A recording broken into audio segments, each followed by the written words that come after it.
দক্ষিণবঙ্গে বাড়ল তাপমাত্রা, পশ্চিমে ঝঞ্ঝায় থমকে রয়েছে উত্তরে হাওয়া, পূবালি বাতাসের সঙ্গে ঢুকছে জলীয় বাষ্প। কলকাতা সহ দক্ষিণের জেলায় চড়ল পারদ। কেমন থাকবে ওয়েদার, কি বলছে আবহাওয়া অফিস, আপডেট নেব। বিশ্বজিৎ শাহ আমাদের সঙ্গে রয়েছে। বিশ্বজিৎ, দক্ষিণবঙ্গের বিভিন্ন জেলায় কেমন আবহাওয়া থাকবে, কি বলছে আবহাওয়া অফিস? দেখো, তাপমাত্রা বাড়ছে, শুধুমাত্র যে রাতের তাপমাত্রা বা সর্বনিম্ন তাপমাত্রা বাড়ছে এমনটাই নয়। যেমন গতকাল 14 ডিগ্রির ঘরে ছিল, আজও 15 ডিগ্রির ঘরে কলকাতার তাপমাত্রা 15.4 ডিগ্রি সেলসিয়াস। তবে উল্লেখযোগ্যভাবে দিনের তাপমাত্রা বেড়েছে, দিনের তাপমাত্রা বেশ কিছুটা বেড়েছে। গতকাল যে সর্বোচ্চ তাপমাত্রা ছিল তাতে দেখা যাচ্ছে উলুবেড়িয়াতে 30.5 ডিগ্রি সেলসিয়াস তাপমাত্রা 30 ডিগ্রি ছুঁয়েছে। এছাড়াও কলাইকুণ্ডাতে 29.6, ডায়মন্ড হারবারে 29.6 এবং ঝাড়গ্রাম এবং আসানসোলে 29.5 ডিগ্রি সেলসিয়াস, সল্টলেকেও 29 ডিগ্রি সেলসিয়াস। অর্থাৎ শুধু রাতের তাপমাত্রা নয়, দিনের তাপমাত্রাও বেশ কিছুটা বেড়েছে। আর তার ফলে বেশ একটা গরম অনুভূতি আসছে। পরপর পশ্চিমী ঝঞ্ঝা, আর এই পশ্চিমী ঝঞ্ঝার কারণেই উত্তর পশ্চিমের যে শীতল হাওয়া, সেই শীতল হাওয়াতে একেবারে বাধা পড়েছে।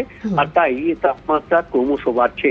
আর তাপমাত্রা বাড়ার কারণেই এই যে একটা অনুভূতি, যে শীতের আমেজ, সেটা দিনের বেলায় কার্যত উধাও হচ্ছে।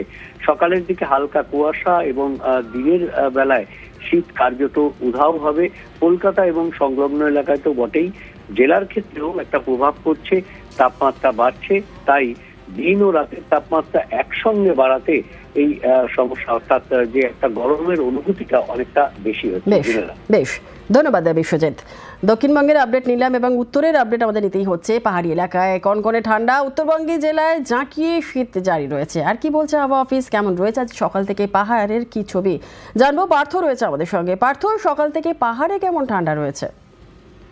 দেখো, পাহাড়ে কিন্তু ঠান্ডা কিন্তু অপরিবর্তিত রয়েছে। দার্জিলিং এর তাপমাত্রা 7-এর কাছাকাছি, অন্যদিকে কালিম্পং খানিকটা পারদ বাড়লেও কিন্তু ঠান্ডা অনুভূতি রয়েছে। কালিম্পংয়ের তাপমাত্রা রয়েছে 11 ডিগ্রির কাছাকাছি।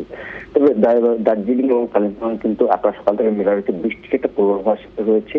সেই সঙ্গে দার্জিলিং উঁচু পার্বত্য এলাকা, অর্থাৎ ঠান্ডা খুব হালকা কিন্তু হালকা তুষারপাতের সম্ভাবনা রয়েছে, এমনটা কিন্তু আবহাওয়া অফিস জানাচ্ছে। অন্যদিকে সমতলে